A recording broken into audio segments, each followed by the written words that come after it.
would be.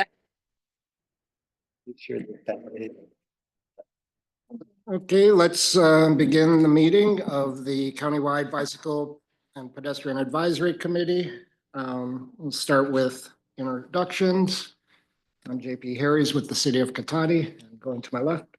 Dana Trey with the Sonoma County Transportation Authority, Regional Climate Protection Authority. Edie Takata, City of Roner Park. Gavin Waters, Citizen Rep, City of Sebastopol. Elizabeth Tyree, Sonoma County Regional Parks. Adam Garcia, SCTA, RCPA. Marcia Tar, Petaluma. Elizabeth Ridlington, I'm the rotating citizen rep from Santa Rosa. Alexander Oseguera, City of Santa Rosa. Chris Barney, SCTA, or SCTA RCPA. Steph Britt, SCTA RCPA, off to the back. Or Hi, Emily Sharton from the Sonoma County. Yes, SDP RCPA. Andrew Nichols, SCTA, RCPA.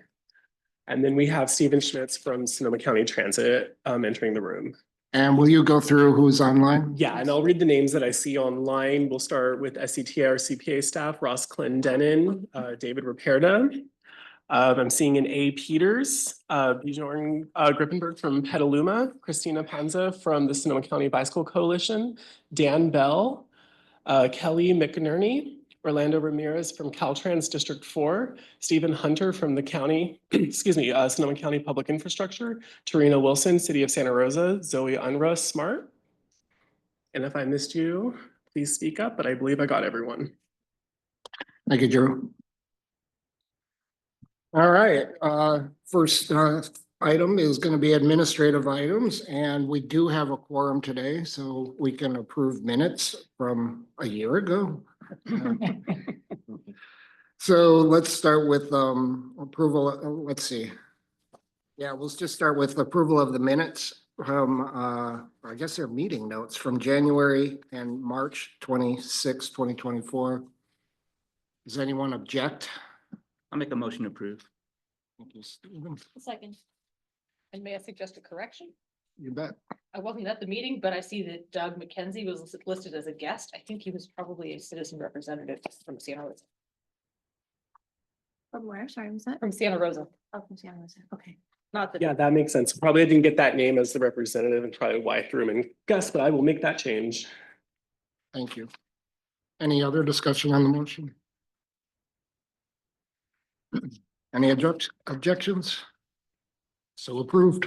Great. Item 2.2, Committee of the Whole. These are meeting notes again. You don't need to approve these. do you? No, this is just for the committee's information. Okay, thank you.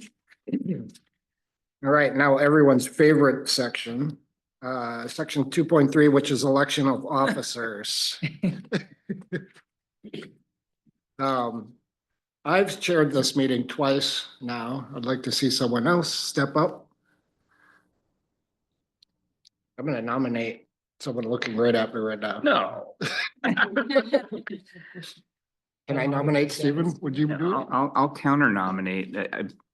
Aren't you the vice chair? That's I mean, true. traditionally, the vice chair sometimes moves up. Stephen's got a good point. You do it? It's very easy. We got great staff to help you out. Yeah. It's true. Dana and Steph do all the heavy lifting. They don't even send me the agendas anymore. Good sell. Yeah. AP, I mean, Oh, I didn't get this last one. I was just kidding. we're trying to get her on board. Just kidding. Sorry about It was that. only one Okay, time. It was funny. Just on that note, we are transitioning staffing this meeting, so sorry, that was probably on me that we lost that in the transition, but we are Likely transitioning me. as we're the staff to be staffing the meeting or the committee. I'll do my time. Thank you for stepping up, Edie. And then Stephen, you'll be vice chair. I could be the vice chair, sure. Yeah. Does anybody object? We need a motion for that? I need a motion. I so moved. Oh, there you go. Thank you. Second it. Second. Any objections, any comments on mine? So approved. Excellent, thank you. And you know what? What does that happen now? This happens right now. Ready. And I'll take you off the list of the jurisdictions that have never changed. Oh, there's a list. You have a There's a list, scorecard. you know, if next year we run into it. I think I've probably chaired. You are on the list. Absolutely. It must have been like over a decade ago. I'm in the multiple category. Absolutely. So we'll start to look at December, we'll start to look at other jurisdictions. All right, thank you. Let's go on to item 2.4, committee work plan for 2025, and we're going to have a discussion, but we're starting with a presentation. I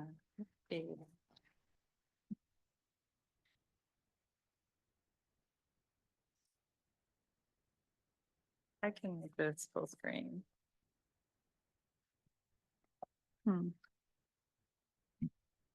Maybe. Not working. Is that? Could you actually do it? I can't turn it into full screen outside of the PDF. You're online. Maybe that's why. It's like- Or we can stick to the PDF if it's more efficient.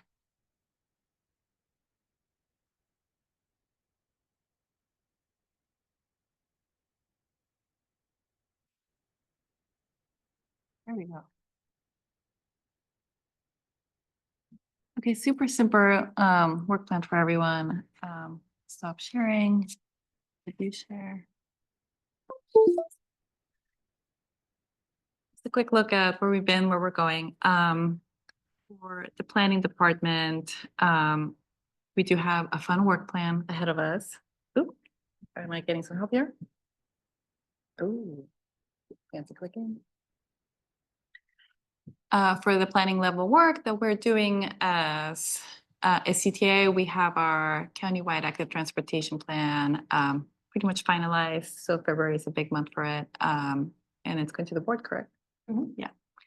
And then spring and summer, we can expect some updates for mascots. For spring and summer, we're also going to be wrapping up our TDM management plan. This is going to be just improving a lot of the programs that we currently have. That is underway. We'll do a little bit of outreach and bring it to the board around the end of spring, summer. Afterwards, we have our CTP plan. That's a big collective effort for an update that we have going on. We can expect to wrap that up around fall and winter. And we also have the CTP's funding and program project list that we can look forward to. In fall and winter, we're looking at the Safe Routes to School plan and community-based transportation plans to start wrapping up. And these are focused in Central Roanoke Park and South Santa Rosa. Outreach for that is going to be launching very, very soon. So we look forward to going out into the community for feedback. Sorry? Mascots. Yeah. What does it stand for? Yeah, so that's the Marin and Sonoma coordinated operations for transit study. And that's an effort that SCTA is involved in with, along with the 6 transit operators in Sonoma and Marin counties. Really looking at the Highway 101 corridor and service along that. So, you know, this is part of the SCTA work plan and, you know, we may have an opportunity for that to protect this committee when the outreach begins.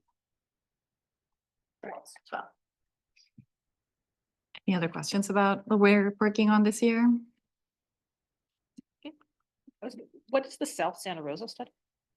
Yeah, so that is a community-based transportation plan. And what we do is that we're working with a consultant focusing on a specific community and getting their feedback on how we can improve our transportation options in that region.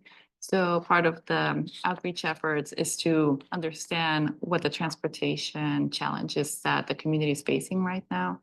A lot of what we're hearing in South Santa Rosa region is that it's a little bit hard to walk and bike in that area. So making it a little more accessible and just taking in feedback that they have. once we have the community-based transportation plan finalized, then it can be eligible for future funding. And then how does that overlap with the current updated Santa Rosa's active transportation plan? Like what does it add to that? There's a lot of overlap in, 3 or 4 different ongoing planning efforts. So there's the active transportation plan update at the city level. There's also the SCTA active transportation plan update that's happening at the countywide level. There's a South Santa Rosa specific plan underway as well. And then the community-based transportation plan. So we're meeting monthly to coordinate all of those efforts. But this project, the community-based transportation plan, is really focused on identifying transportation gaps and barriers, and then working with the community to come up with a prioritized list of solutions. So down to really simple things like crosswalk ramps and bus stop shelters, things like that, up to, improved transit service and, bigger capital type projects. So there's a lot kind of in the mix there. So we're definitely looking at the project list from the ATP and, making sure that's coordinated with this effort as well. And when we're out in the community, Tarina and possibly Alexander may be out there with us, so we'll have their expertise to talk about the projects in the ATP along with, what's happening with transit and these other activities as well. So yeah, slightly different focus, but we're trying to make sure they're all coordinated and referring back to one another across the board. So, yep, you're welcome. And to add a little more context, we have like a community representative committee and also a technical advisory committee. So whenever there's overlap, like in the technical advisory committee, we have like county and city feedback to make sure that we're not overlapping too much and making sure we're coordinating okay. Well, and I also just want to make sure that whatever priorities come out of the South Santa Rosa plan, right, mesh with the city's active transportation plan, because if you identify some priority that we missed, we should have that on the active transportation priority list. Yeah. That the city's board considers. Definitely. Yeah. And we've talked about that already, and we want to make sure that we're closing that gap for sure.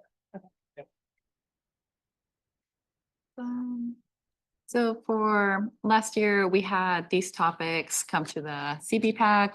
The Countywide Active Transportation Plan was a big push last year. We had TDA 3, call for projects, bike and ped counter purchase, complete streets checklist projects, the smart train Petaluma North extension, which was very exciting recently, and Vision Zero dashboard. Thanks to Adam for that, and bike month like every year. And for next year, we have a lot of potential topics. I will not read out the entire list for you right now. That may bore you a bit, but some highlights that we can look forward to is the wrap up of the Countywide Active Transportation Plan, more TDA 3. And we have a fun bike counter demo coming up really soon and grant opportunities that we can look forward to. For those, oh no, the formatting got messed up, but we have Safe Streets and Roads for All in the future. We have MTC Action Resource and Empowerment Program as a potential funding resource. Transportation Infrastructure and Investment Program, Priority Conservation Area Grant, Active Transportation Program Cycle 7, and others that if you can think of other grant opportunities, please send them my way and we can make sure to share them with the rest of the team. And that is all for me. Okay. Any questions for staff or any of the staff on the work plan? About online? Is OBAG, this is Christina, is OBAG One Bay Area Grant still a funding opportunity going forward, or is that just not on the list? Did you? I saw Dana leaning forward, so maybe Dana.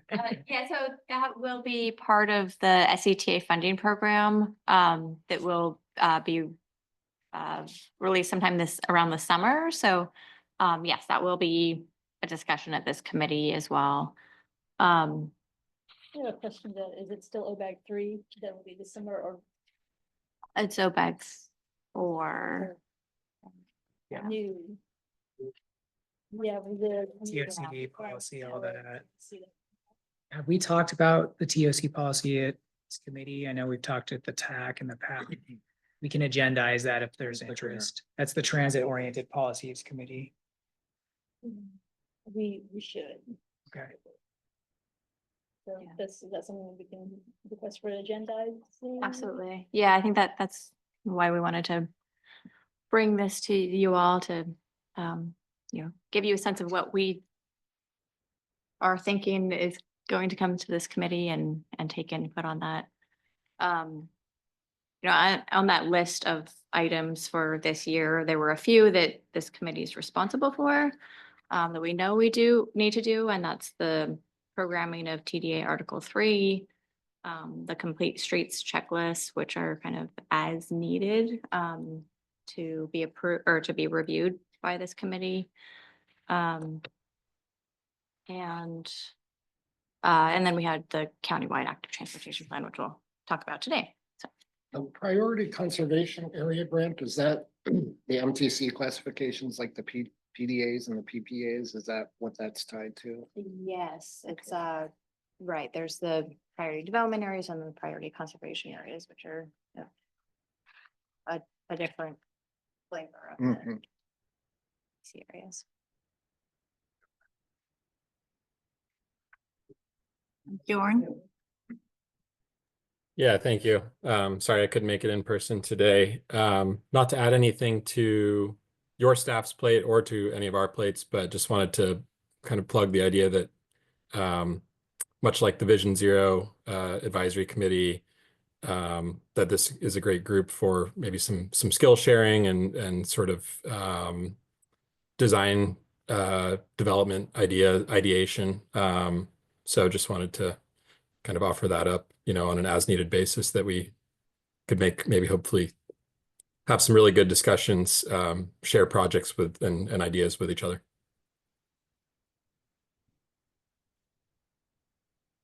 Yeah, actually, that sounds like that sounds really interesting.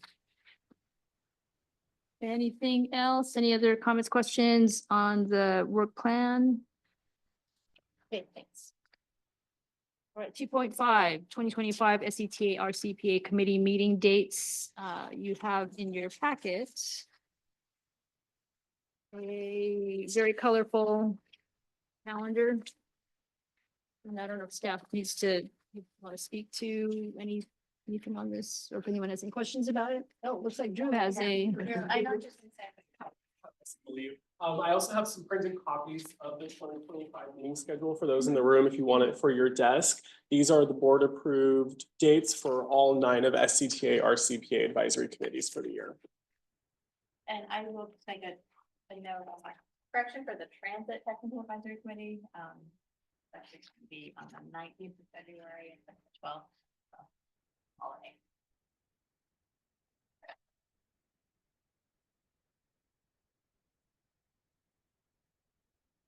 Okay. Anything else on the calendar? All right, let's move on to item 3, public comment on items not on the regular agenda. Any members of the public here in the room that want to offer comments?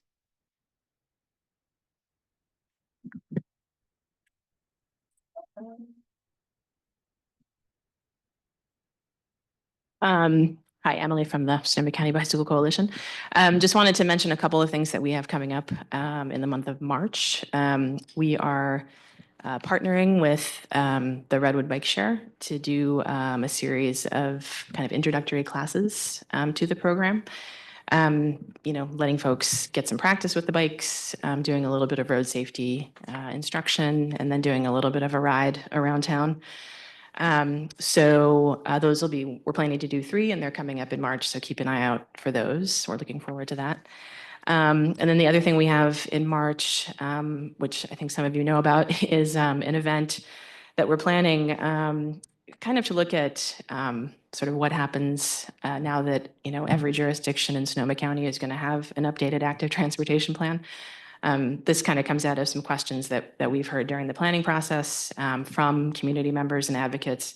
What happens next? How do we, get these plans, get these networks built? So we're doing an event on March 15th. It'll be largely geared towards, again, community members, our members and advocates.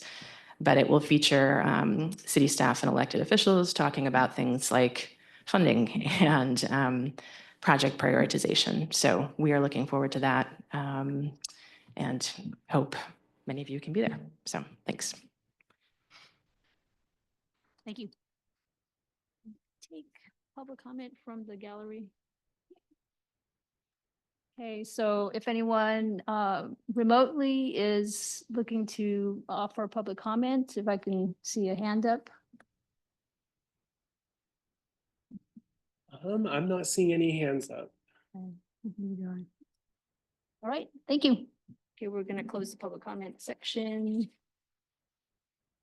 The next item is regional funding, 4.1 TDA fiscal year 25-26 preliminary call for projects. Start off.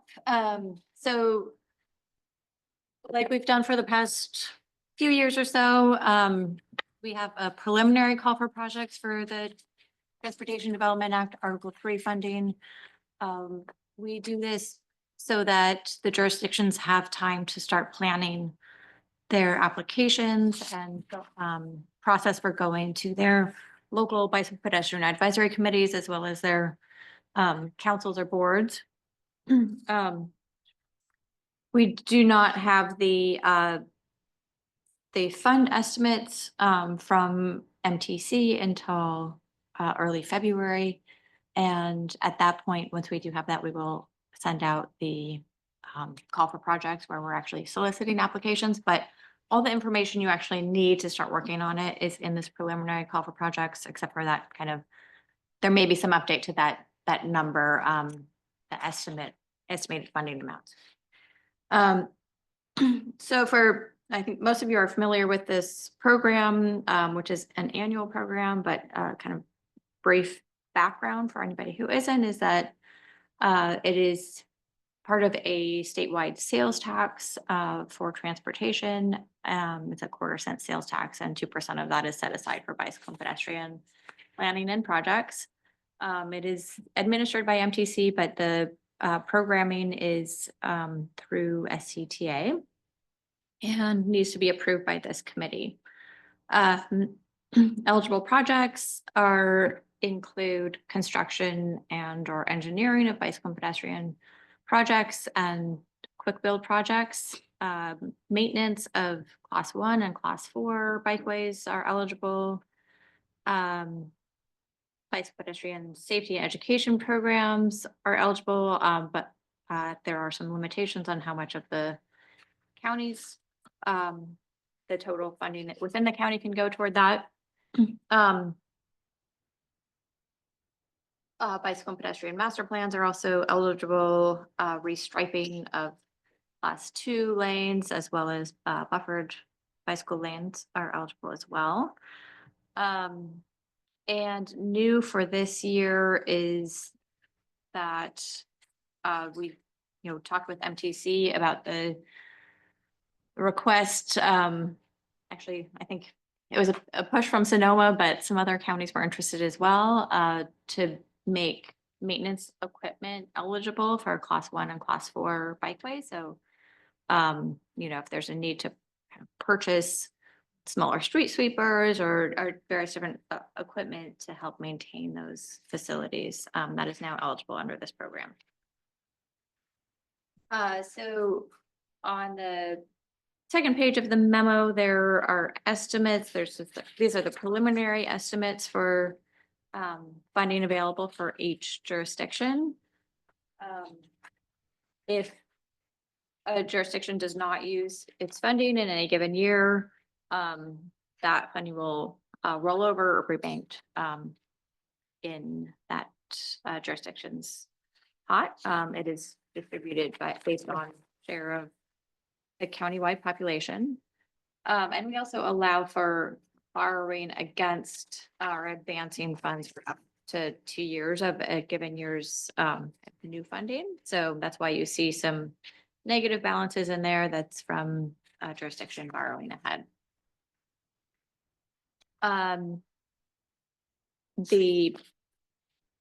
We do have links in here to the application and template for resolutions, so you can all certainly start working on that.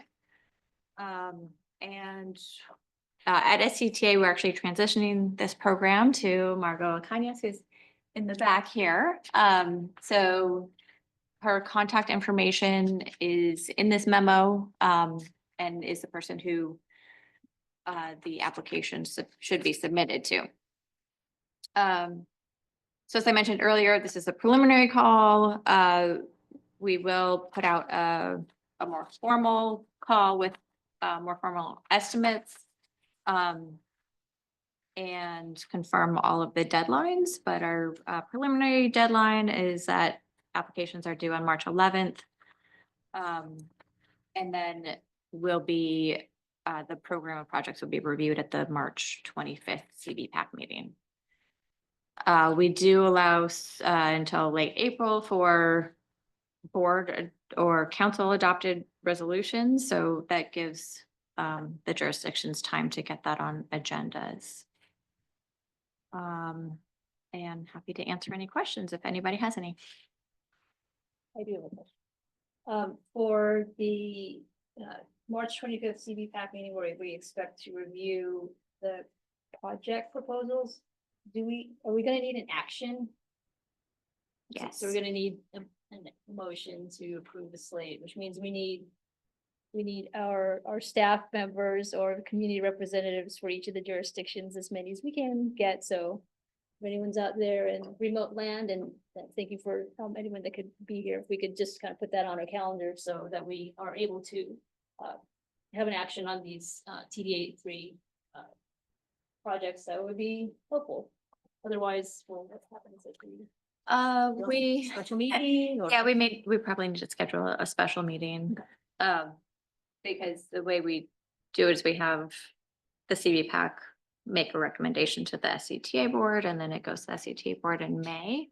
So we would have, you know, we could do a quick special meeting in April if we needed to. Okay, yeah, let's keep it March, folks, so if you can come on and schedule March 25th meeting, that'd be great.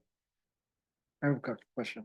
I just want to ask, even though it says right here, so one of the project types is maintenance of class 1 shared use paths. Maintenance money so hard to find, it seems like. So we could use that for like repaving or Yes. resurfacing a class 1 trail. Yes. Perfect.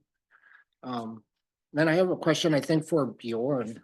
Do you recall the cost of your class 4 sweeper? Off the top of my head, it was in the neighborhood of about $250,000 to $300,000, but I can verify for you. Let me take a quick look. It almost doesn't matter if it's that high. Yeah. I had tracked because Santa Rosa was interested. The final council agenda was something around 185,000 because they ended up going with diesel Right. instead of electric. And we also got a demo model. Thank you. Yeah. Thank you, Trina. glad I was high.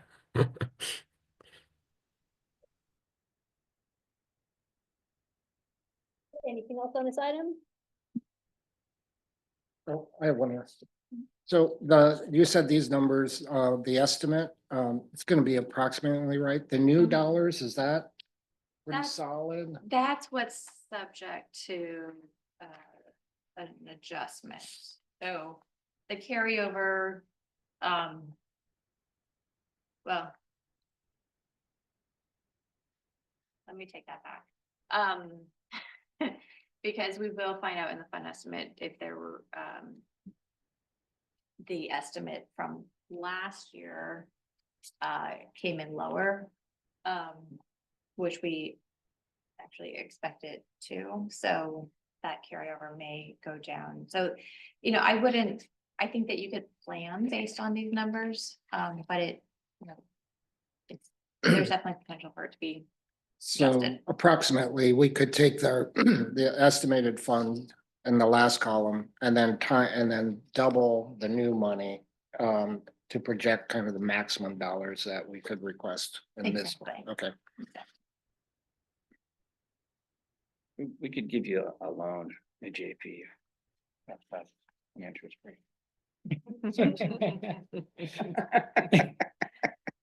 Deal in here. I'm gonna take them up on that one. Let's see it. All right, anything else on this? Okay, item 4.2, TDA 3 TFCA, fiscal year 25-32 report, information. Yeah, so this is just information. It has, the first page is a list of all the active projects under the DDA Article 3 program. And then page 2 is a list of all the active projects under the Transportation Fund for Clean Air program.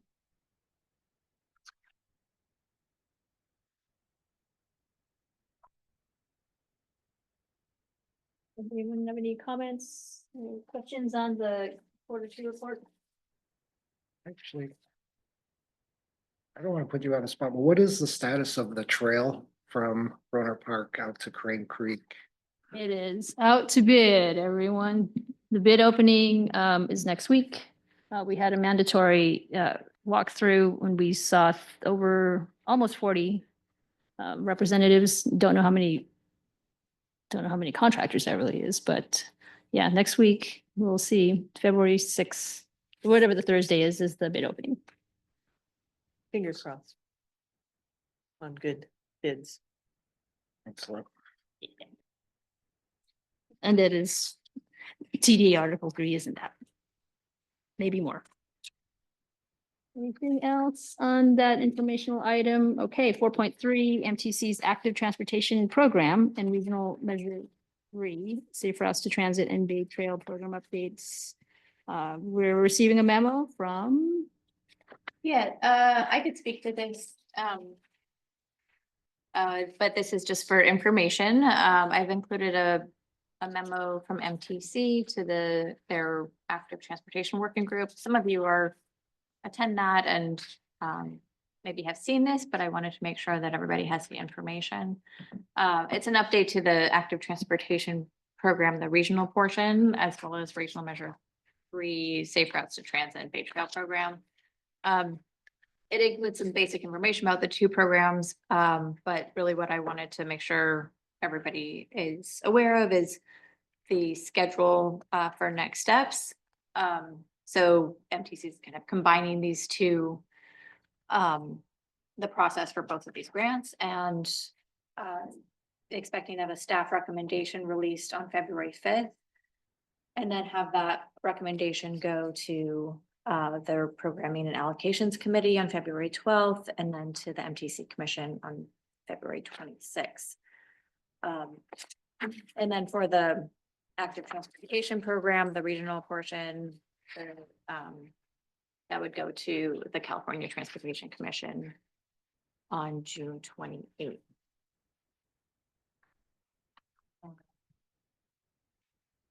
But in the memo, you could also see the number of applications from each county and amount requested for both programs.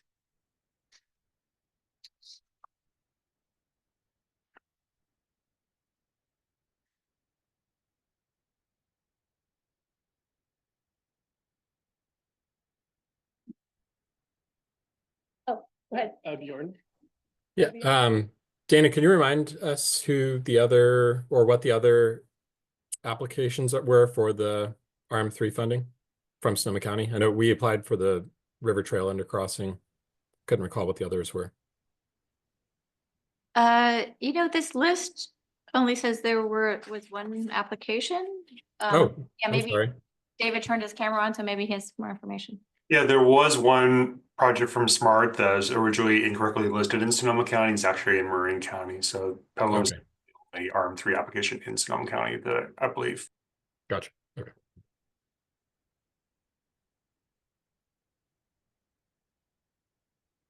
Why were there so few applications from Sonoma County? I was just earlier comparing the percentage of requested money to the percentage of regional population. I was just wondering. why it looks like we're under requesting compared to some other areas.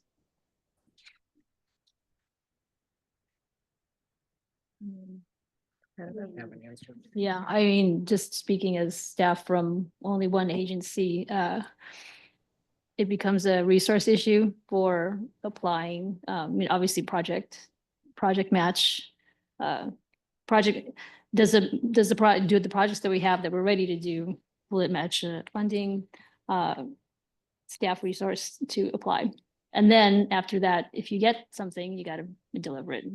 Right. So we're already struggling with, at least for our jurisdiction, struggling with the amount of projects that we have, our staff to deliver them. So yeah, we need to, make decisions. So I mean, that's speaking for Roanoke Park only. Yeah, that makes sense to me. I didn't know if it was also maybe some of these other jurisdictions have one mammoth project that they've put in for, and that's what ups the dollar amount. Yeah, I would also just add that the Bay Trail program piece of this, there's probably a lot more projects in the Bay Trail program, or that could qualify for that piece of it, in other counties, especially the way that they, MTC has like prioritized Bay Trail projects. So that's one piece of it.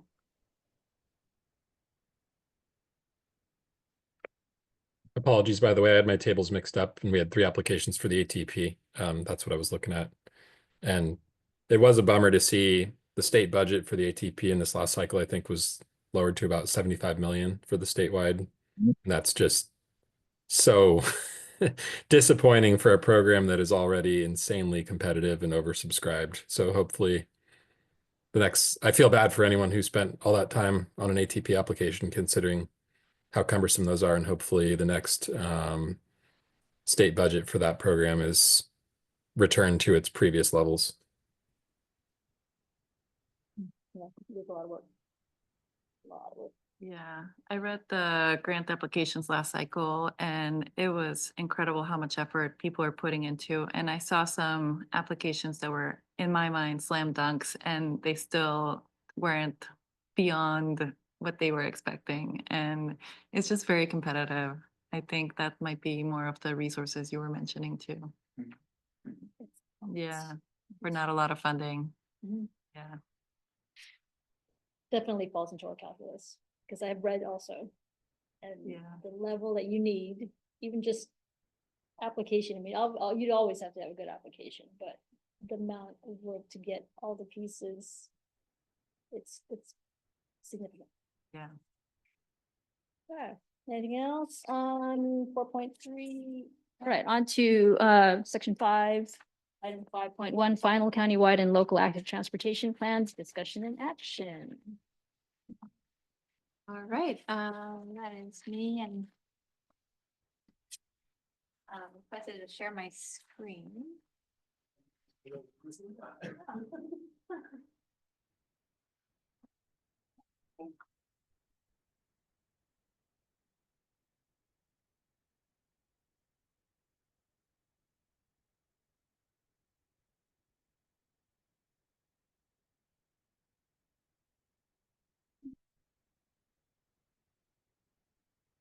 All right, so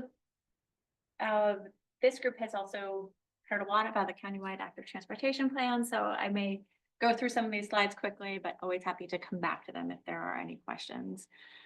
We do have the final countywide active transportation plan available now and in your staff report. And we are bringing that to the SCTA RCPA Board of Directors on February 10th and asking for or recommending that the committee recommend approval at the SCTA RCPA board.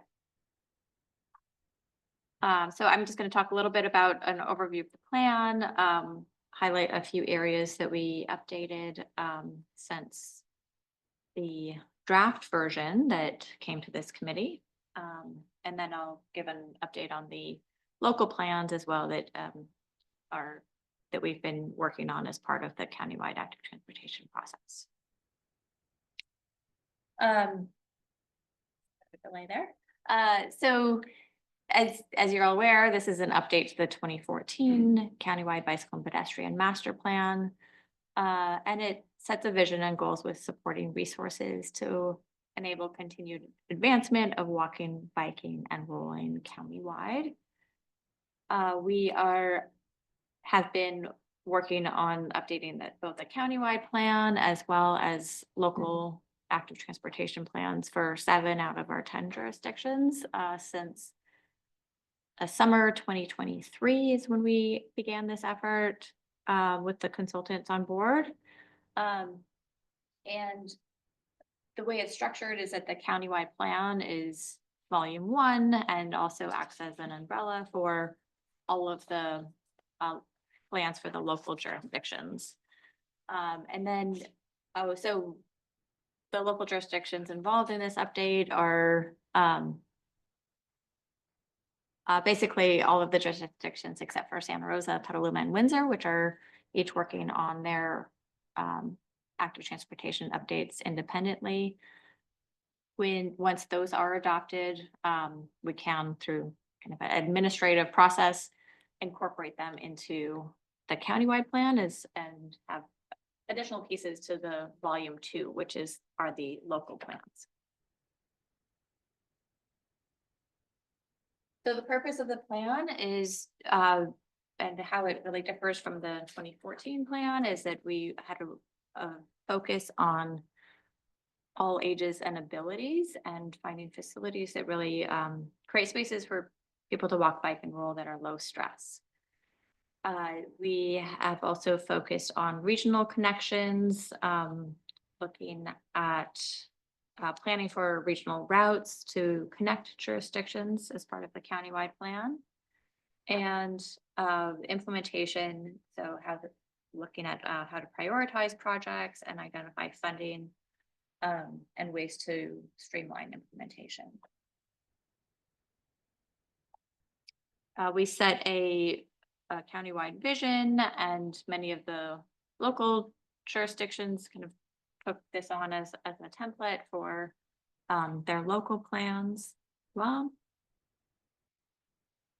and then the goals include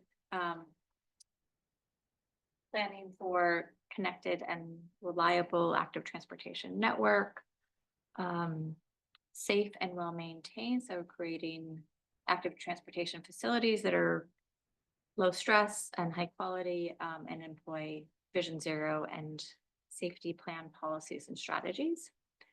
And then community-based, community-oriented and place-based, so tailoring projects to the contacts of the communities.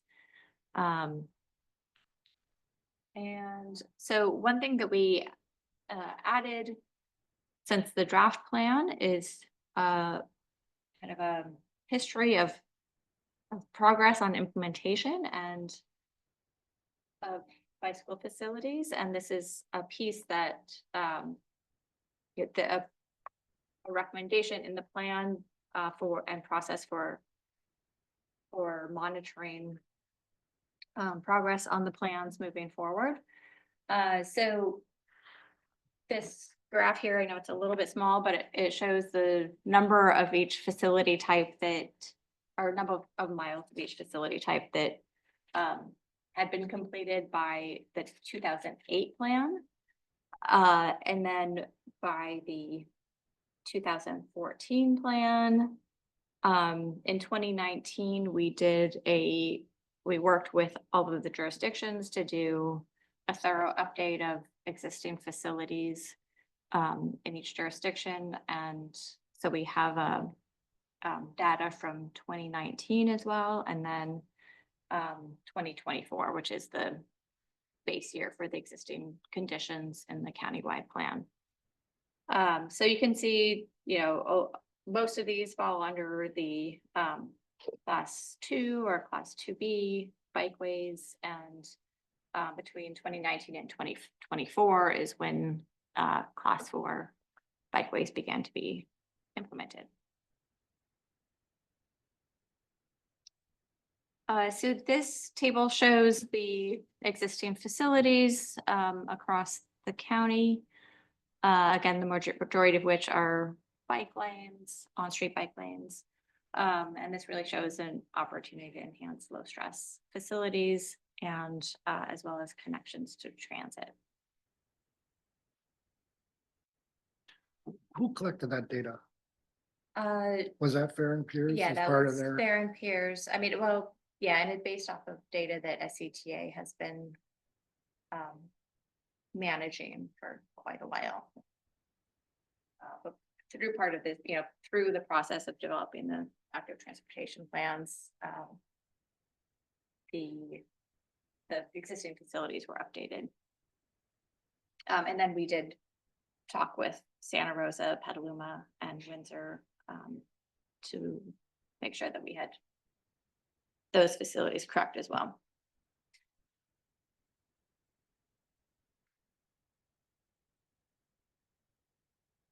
So I think you are all also familiar with kind of our process for public engagement on this plan.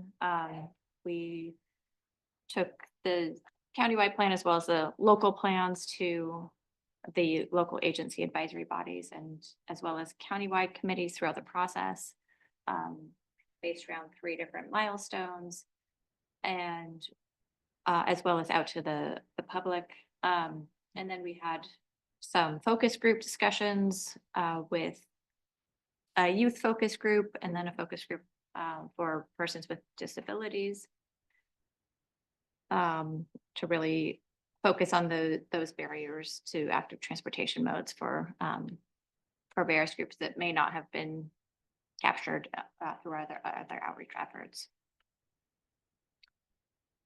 So last fall, that started off with public engagement on needs and concerns through various different pop-up events, as well as an online survey.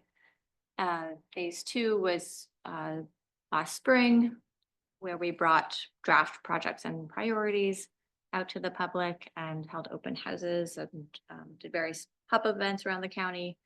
And then phase 3 was this last fall to review the draft plans. So here's a graphic of the regional routes that have been identified through the countywide plan, and that's overlaid with MTC's active transportation corridors. So the regional routes are kind of a subset of those active transportation corridors and as well as routes that were identified as important regional routes in Sonoma County. The plan includes information on criteria for all ages and abilities, infrastructure for both urban, suburban, and rural town centers, as well as the kind of different criteria for rural roadways.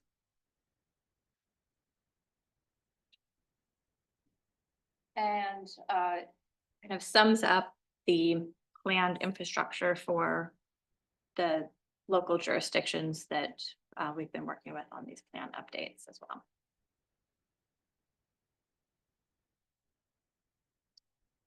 The countywide piece of this, volume 2, includes a number of engineering resources to help facilitate implementation, including pedestrian facility toolbox and bicycle facility types and traffic and calming treatments as well. And then in the appendices, there are a number of technical reports, including micromobility, bikeway selection, and key design attributes, quick builds, intersection designs, and amenities, bicycle pedestrian amenities to improve the user experience.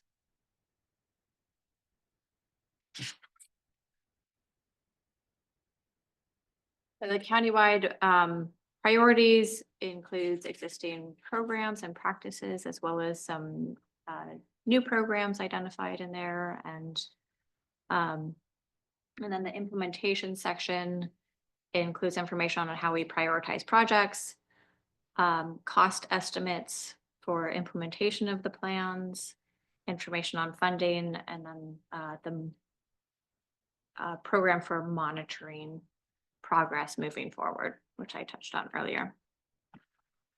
Dana. Yeah. Sorry to interrupt. Could you just go over real briefly what some of the new programs are? Yes, so I guess I would say new programs since the last plan. So we do have the Redwood Bike Share program, the Rewards program and Emergency Ride Home program. And there's also recommendations for a countywide wayfinding program that Oh, are really? detailed in there. And the transportation demand management and first last mile program. Okay, thank you. And so some of those are also referenced in the local jurisdiction plan, so it does tie in, right? There's some recommendations in those to, work with SCTA on development of those programs, which would be through this committee. And then just before we move on to questions, a quick update on the local plans that we're working on through this process. Those have been adopted or approved in Cloverdale, Phillipsburg, Sebastopol, and Sonoma so far. And Katati, thank you very much. Katati was first, and I don't need to leave it out. And then the Roanoke Park Council will be meeting late February to take action on Roanoke Park's plan.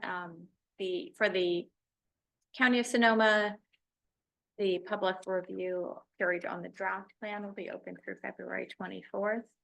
And the plan is to take the final plan to the Sonoma County Bicycle and Pedestrian Advisory Committee in April.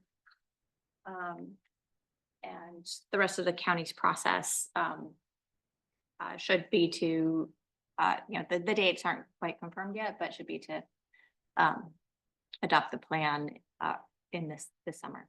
So unincorporated has its own plan outside, like in addition to the countywide plan. Yes, that's correct. Oh, interesting. Yeah, so, and that's for the unincorporated parts of the county, whereas the countywide plan is more of the umbrella document summary. And was that done as part of this particular effort with Fair and Piers, or is this a separate county effort? That was done as part of the separate. Okay.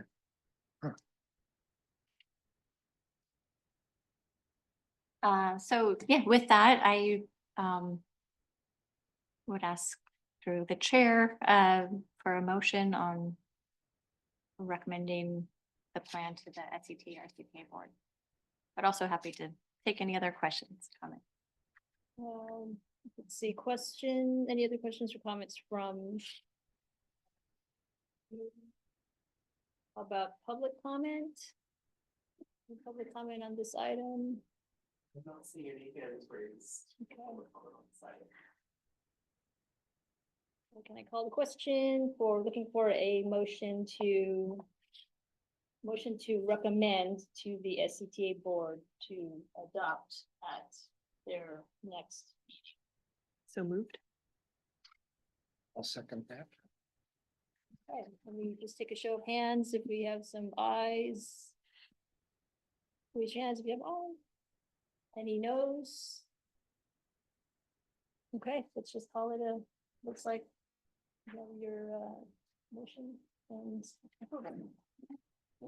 What was the date that you're going to your council or your board? We're in the board on February. And adoption. And I want to thank Sonoma County Transportation Authority because we are one of the jurisdictions that rode on your coattails for your grant. And what was the total grant? It was 200 something from maybe more than that, yeah. 525. $525,000 grant with how many jurisdictions? 6, 7. 7 jurisdictions. Yeah. Pretty amazing. Yeah, So it's- thank you. It's a lot of work. Thank you. It's a lot of work and yeah, Roanoke Park would have, I don't know when we would have. So next is monitoring. So thank you for leading this and for having a great team that help this effort out. Okay. Thank you much. Let's go to section 6 of the agenda. Oh, no, sorry, 5.2. Item 5.2, the comprehensive transportation plan. We have information and I'm looking at Chris Barney. That's right. Yeah, so I'm going to give a quick update on our comprehensive transportation plan projects update. So we've been through a few phases of this so far. We've updated all of the existing projects in the plan, so that's all complete. And then new project submissions we're due in December. So, and I just wanted to talk a little bit about how many new projects we received. And then we'll bring the full draft project list back to this group in March and the TAC and transit TAC in February. So we received 103 new project submissions this time around. So a lot of new projects, excited to see those. I do want to note that the project list for the comprehensive transportation plan is financially unconstrained. So this is kind of a starting point for projects that can find their way into other financially constrained plans and funding streams. So out of those 103 new projects, 41 were bicycle and pedestrian only. There were a lot of those that were also multimodal roadscape improvement projects that do include a bike ped component as well, and a number of transit projects. So with those 103 new projects and with projects being completed and dropping off, we're up to over 360 total projects in the CTP. So pretty healthy list. About 40% of those are bicycle pedestrian projects purely. So, and at the report at the next meeting and at the TAC and TTAC, we'll have the complete list by jurisdiction with all of those project details, the cost estimates, and graphs and charts kind of breaking that all down. But I just wanted to give a quick look as those are being compiled before those come out next month. Also took a look at projects completed since the last CTP, and it looks like we had 17 bicycle and pedestrian projects completed. So these are all bigger projects that are over $1 million each that are typically in the CTP. So some good progress there.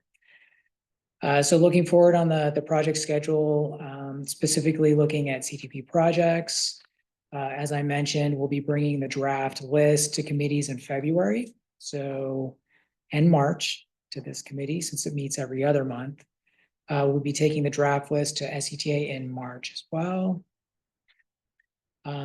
At that point, we'll have a list. We can start using some of our analysis tools to doing some performance assessment and looking how this universe of projects will help us achieve our goals in the CTP. So we use our travel model and a number of other tools to help do that, to see how we're able to make headway on reducing VMT, improving safety, improving air quality, things like that.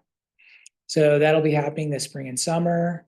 Dana mentioned the SCTA funding program cycle 2, which will be happening this summer. So that takes a look at all of those different funding sources, and David and his team will be issuing a call for projects sometime this summer, looking at how to fund some of these projects.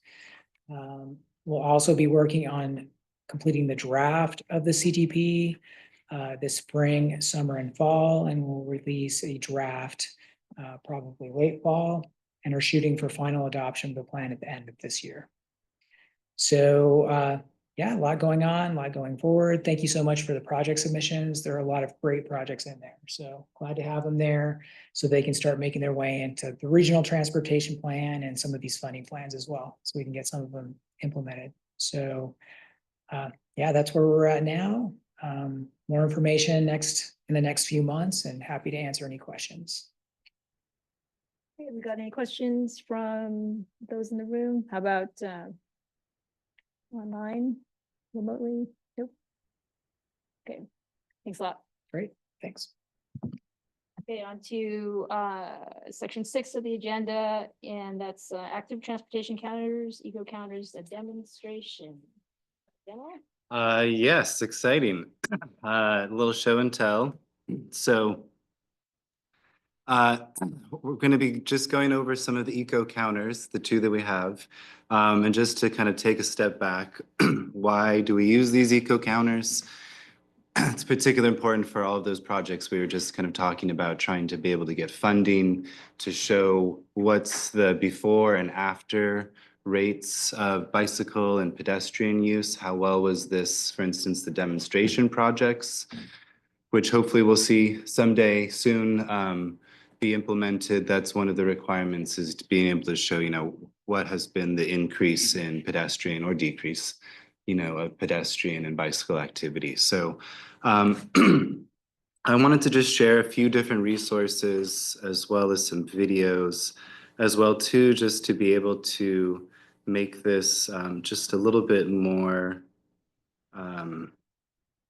approachable, just knowing kind of what's in store. So let's see. So you should be seeing my screen. This is the first kind of starting point where we've got, let's see, important things to note are just kind of being able to have this at the very end. So then when we're processing the information, we can know exactly where things were located, what are the dates that we're looking at. So this is kind of shows the checkout date, by what jurisdiction, when it was returned. These are the two different counters we're going to be going over. There's a mobile multi and then the Pyro Evo. I'll just get these out. So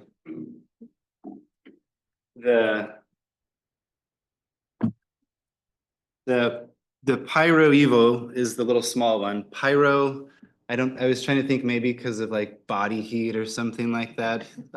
For instance, so this only looks at infrared. So it doesn't distinguish between bicyclists and pedestrians. And so Roner Park just recently used this on the Copeland Creek Trail, kind of as I was saying in studying the potential overpass. So each of them have kind of little alliteration names. Thanks to Steph for the help. So this is Tread Tracker. So we'll be able to kind of keep track of what the different counters, where they are and what they're keeping track of. Just down here, this is an important thing. So including counter name, kind of the cross streets, the in and out is something that's really important. That kind of ties, is this going east or west? And we'll see a video, or north or south. What direction can we assume the in is and which way the out is? And then some option for a counter location map. And just by seeing kind of the difference between the bullets between the Mobile Multi and the Pyro Evo gives you a little bit of a sense of the installation that comes with this. This is very easy to install. It's just on a single pole. You're just counting the warm bodies. The Mobile Multi, the larger one, that includes these tubes over here. And so there's different tubes that you might need. They're the thicker tubes if there's gonna be vehicles running over it. If it's just a greenway, they have thinner tubes and then a little adapter that you're supposed to use. And those just plug in. And so there's different they plug into these little red holes. So one's an in and one's an out. So that's how you measure. And then there's little infrared ports on the side for you to be able to then capture and distinguish, is this a pedestrian or a bicyclist? So it captures the warm body and then says, was there a bicycle wheel associated with that as it rolls over? So that's a quick overview. The Pyro Evo is compatible with iPhone and Android. The Mobile Multi is just Android. So these are much easier to set up also in terms of the setup wizard, which we're looking at here. So this is what you would see when you're starting a new site. So you'd go to create new site, enter the new site's information, as I was saying, kind of mention what's the in and out direction. You can then take a picture. Let's see. Take a picture of your site, and then essentially you'll have your site set up and complete, and that'll be something that we can access both for you as a user, whatever sites you've set up, but then also on the back end with SCTA. So just to do a quick walkthrough, here's the Pyro Evo installation. It's just a few minutes, but kind of gives you a sense of what's required. So there's a lock on the bottom to open up, and it's just kind of a little case here. And then here's the clamp that comes with it. And so there's the little kind of infrared screen there you can see that allows the count to go through. It is a little sharp, so they'd recommend gloves. I have gotten cut, just ever slight little nicks if you're being gentle. Then all these tools come with come with the toolbox that we have. So it should be pretty easy, straightforward setup. Jason from Roner Park set these up. He said it was a breeze. And yeah, should only take a few minutes for the Pyro Evo. There's also a little magnetic activator that you use just to kind of wake up the counters. So then that will kind of give you the activation. Then you can check in with your phone to get it all set up and activated. So that's kind of the basics. You put it through, you can then check to make sure you're obviously going to be wanting it facing where your active transportation corridor is. I don't think it can do both sides, so it'd just be, you'd want it facing just one direction for all your counts. Does it account for both directions, or is it just? So yeah, it'll count for both directions. That's the in and out. So the in and out might be north and south in one place, or it might be east and west in another. And so yeah, then you'll get your little sensor. You can do your check to see how many people are going in, how many people are going out, whatever direction. And yeah, so pretty easy installation. And then we'll just go over this one as well for the mobile multi. What's the battery life like on that? So the battery life, it should be about 10 years, I think, on it. Oh. For counting. One of them's 10, one of them's 2. I think we have to send them, but I think this one's 2 years. And that one, the Pyro is 2 years and the mobile multi is 10 years. But You you're not send gonna it back get that- and then you're they gonna- recharge You're gonna have it. to charge it multiple times. You're not gonna. No, it's not on you. It's something that we would have to send back and then they would replace the battery essentially. Because it's just, we're not recharging it necessarily. It's just has a battery life.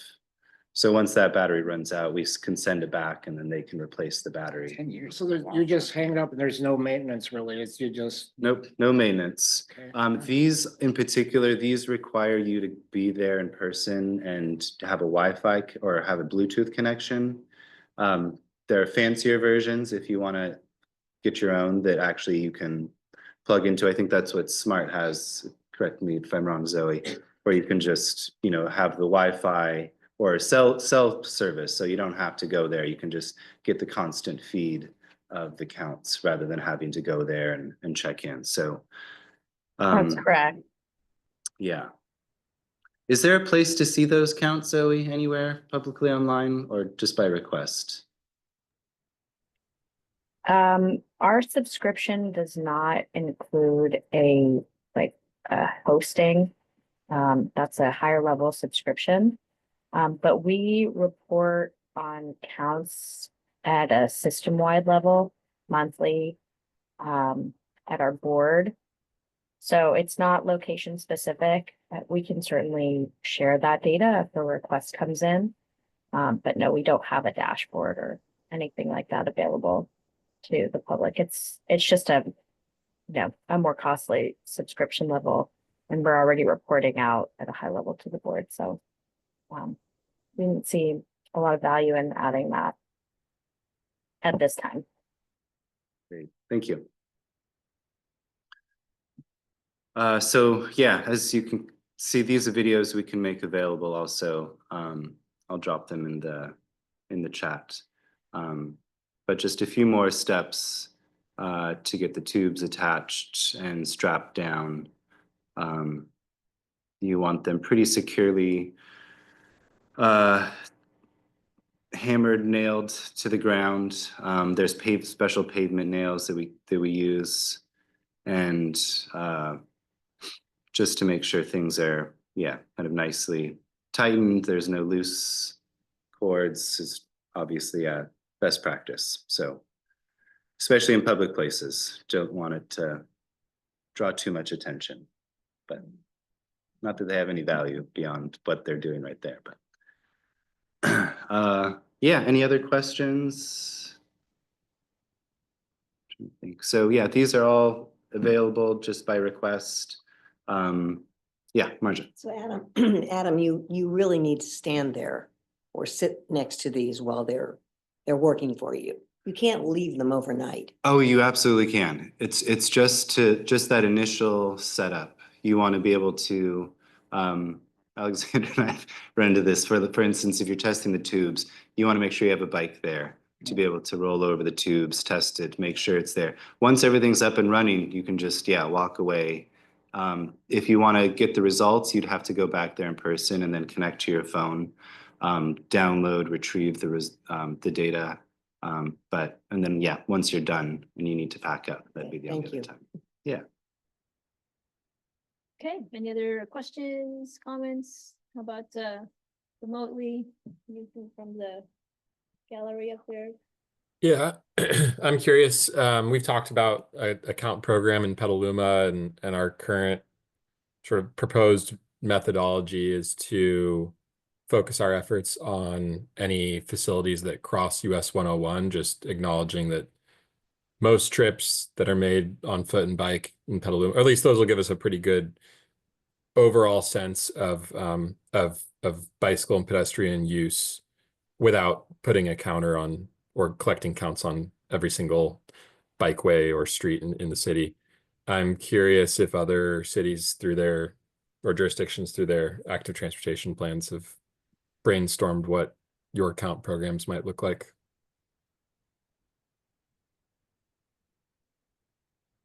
Haven't gone there yet. We have to adopt our plan first.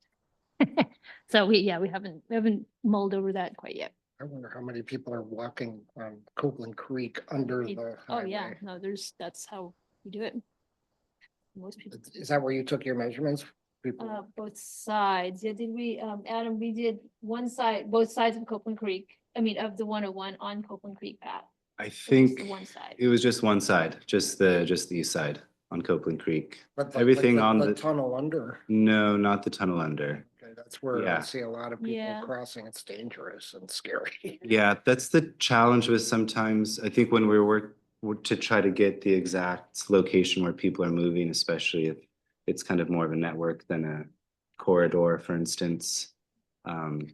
Yeah, Yeah, but we were trying to get at for this particular count and this location was where would we do outreach literally on the trail to capture people that may be crossing, and at any rate, even if they aren't really physically crossing, they're along the trail, and what kind of improvements would we, when we do the outreach, what kind of improvements would we talk to them about, challenges, barriers, so forth. But it was to see how many people would we get if we put a table there and started grabbing folks for outreach.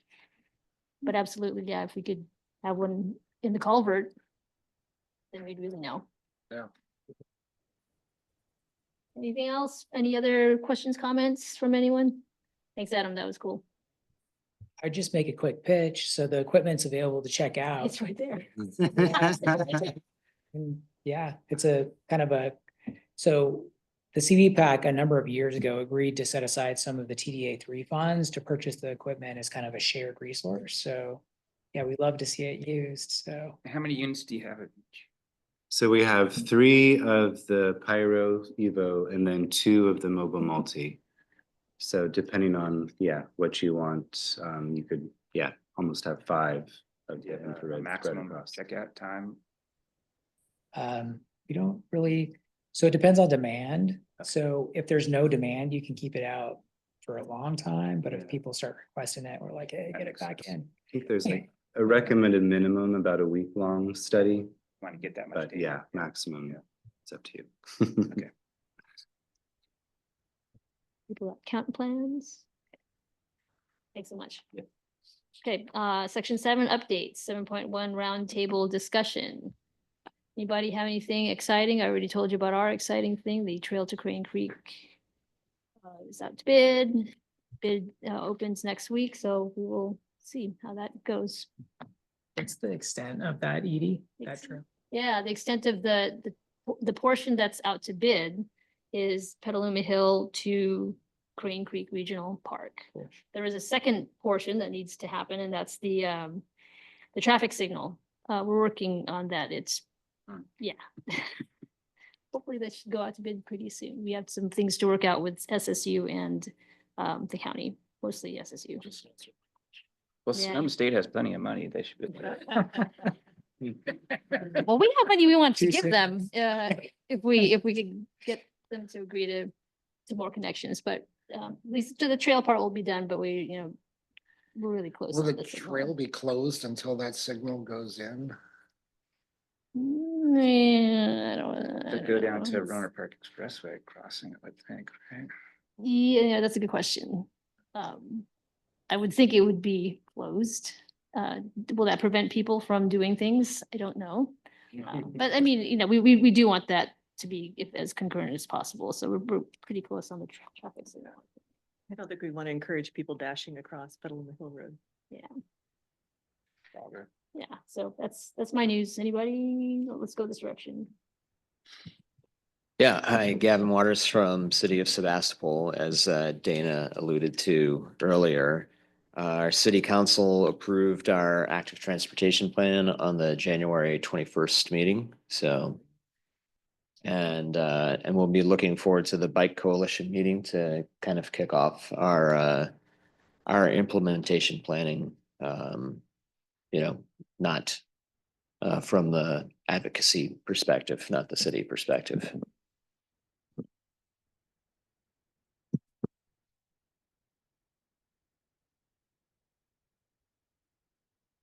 My name's Stephen Schmitz with Sonoma County Public Infrastructure. For those of you who don't know me, I staff the unincorporated Bike and Pedestrian Advisory Committee.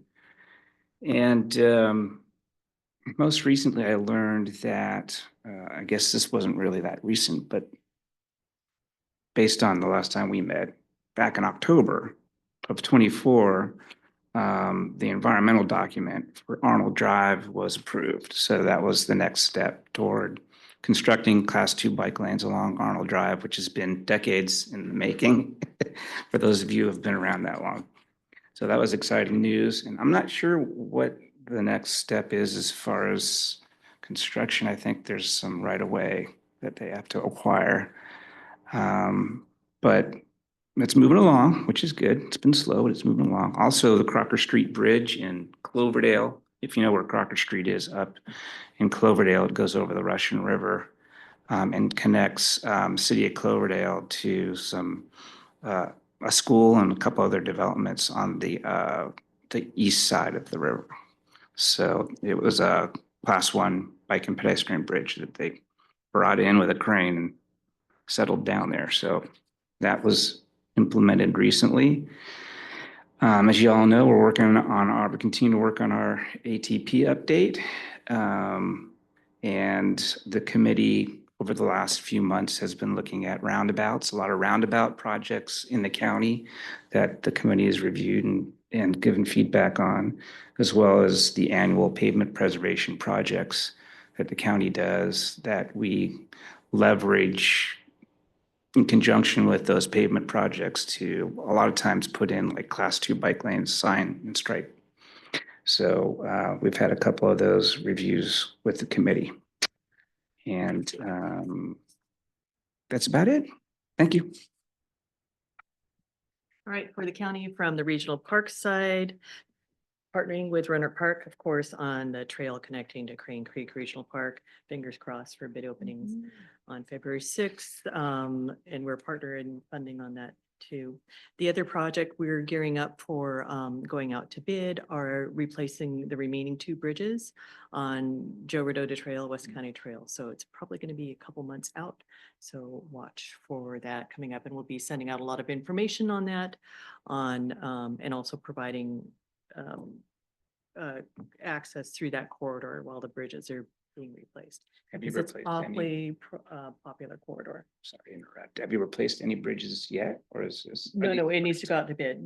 So these are the first 2. This is the second and third. We replaced one, You did? Okay. golly, 2 years ago now. Okay. Yeah. So on to the next entity. Alexander Oseguera from the City of Santa Rosa. We have a bunch of projects that we hope to complete this year.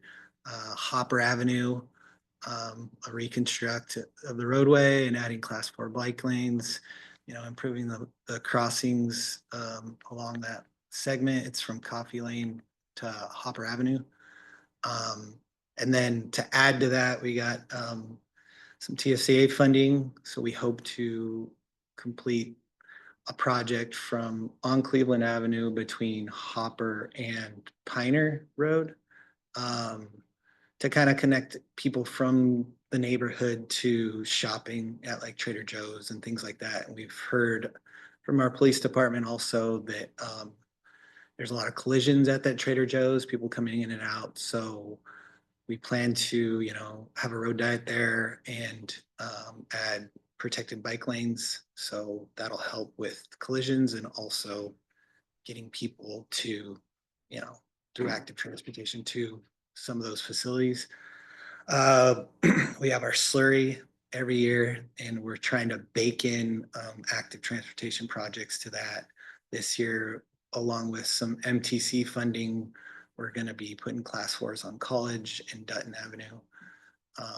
And then another part of that project is Steel Lane, but that will have just minor, bike and ped improvements.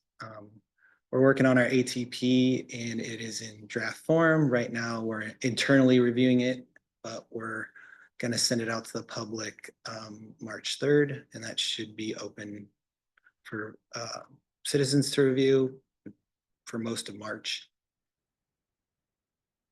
I think there's probably more, but I don't want to go on forever.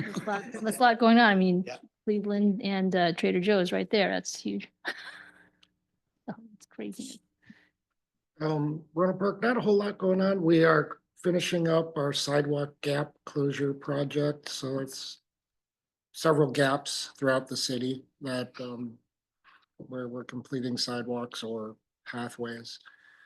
Getting ready to do a really important connection that's along West Sierra and along Cotati Creek area. We have no sidewalks at all, and that leads up to this trailer park area. That's going to start with some really major tree removal, which people have been asking us. They're eucalyptus, so they've been asking us to get rid of them. It's okay. Eucalyptus is okay. So that's about it right now that I can think of. I tried out the Redwood bike share, so I can say it is it's fun little ride. I recommend everyone try it out. Yeah. That's pretty exciting. Anything? Thank you everyone here. Any Can I agencies? add one more thing to, it's not like an update, but I'm just curious. I wanted to bring this to the board. It's like, there's been a disconnect for cyclists being able to get off the SMART train potentially at like the airport, station, and then being able to board their bike somewhere at the Sonoma County Airport. So through maybe having a bike link there or something like that, I don't know who we go to start that conversation, but I just want to bring it up. I don't mind bringing it to whoever that person is. I don't know if it's the airport manager or Yeah, what. John Stout is the airport manager. Yeah, John. So you want to get some lockers or something at the airport? I mean, I think it would be useful. Like Yeah. I made a trip once and I was trying to make the connection and it was really difficult. So it was trying to figure out the ride share. I know there's some kind of ride share app that you can get from the SMART station over to the airport. but it didn't necessarily work for me. And then people during my ATP outreach have come up to me and been like, you know, it would be really cool, especially once the trail is fully connected to there as well. You know, coming from both sides, you know, people from Windsor would probably be willing to access it, but also people from Santa Rosa. So I think it would be a huge benefit to have that made available, right? Smart does run a shuttle between the station and. Yeah. Yeah, we have an airport shuttle that runs, well, it doesn't just serve the airport, it has a service area.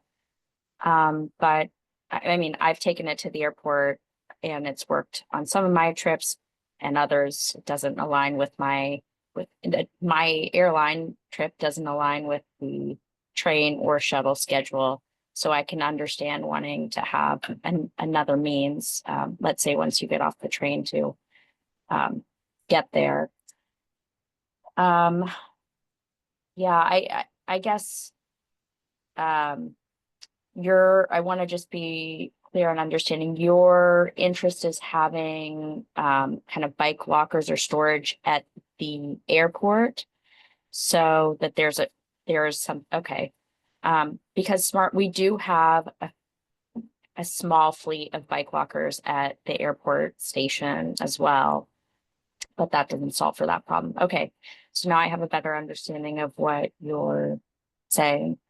Yeah, I think that would be obviously a question for the airport. But also, Alexander, if you have any questions about our airport shuttle, please reach out to me and I can help answer that. Any questions you have. Yeah, I'd say that the airport would probably be pretty open to that because the last few months that I've been up there, the parking has been really tight. I mean, like not available. You have to park far away and walk. So anything to alleviate that, they might be interested in. Oh, very good. Okay. Thanks for that. So it looks like we have some folks that are really, really interested. It looks like Drew has somebody. You want? Yes. Any other member agencies have a update that you want to share?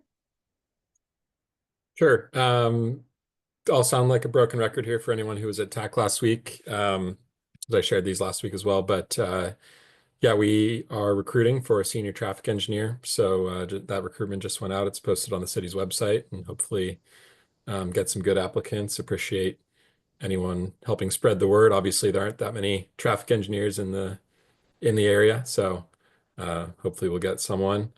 And we also just we pretty much completed the 5th Street Neighborhood Greenway. All of the key elements are in place. We want to fill in some of our bulb outs and traffic circles with some additional paint and other vertical elements. But that's a pretty cool quick build project. It's about a mile long, runs from Mountain View Avenue to Western Avenue. It's the only flat, low traffic street that basically provides that connection through that area. And some of the elements that we included in that project, we've got speed cushions, 2 traffic circles, a traffic diverter, and then lots and lots of bulb outs, quick build bulb outs throughout the corridor, and some new crosswalks. We're also experimenting with these painted medians at our crosswalk approaches. They're basically, I mean, they're double yellow lines that kind of split and as they approach crosswalks. And it's been interesting to kind of watch how drivers maneuver those, and it does seem to provide, you know, we will collect some data, but it does seem to provide some additional traffic calming benefit and also increased driver awareness of crosswalks. So yeah, encourage people to come check it out, and we're looking forward to seeing how it works and continuing to adjust our design. We're basically using this as a template for what we hope will be the first of many neighborhood greenways throughout the city. And we're calling them neighborhood greenways, but other cities, might call them bike boulevards. It's the same concept of a low traffic, low stress street designed for walking and biking. Pretty exciting. That's Fifth Street. Yep. Okay. Check it out. Any other updates from the gallery? I can provide a quick update. Smart just held the ribbon cutting for a segment of pathway in Marin between McGinnis Parkway and Smith Ranch Road. That's in the Civic Center area. And then we have just around roughly 9 miles of pathway in Sonoma County that are, just completing construction here in the next couple of months, and will be opening, and that's very exciting. It's, as mentioned, going to provide a really nice connection there at airport from Windsor. So looking forward to that. We are also putting our pathway wayfinding out along the smart pathway, and more of that is coming.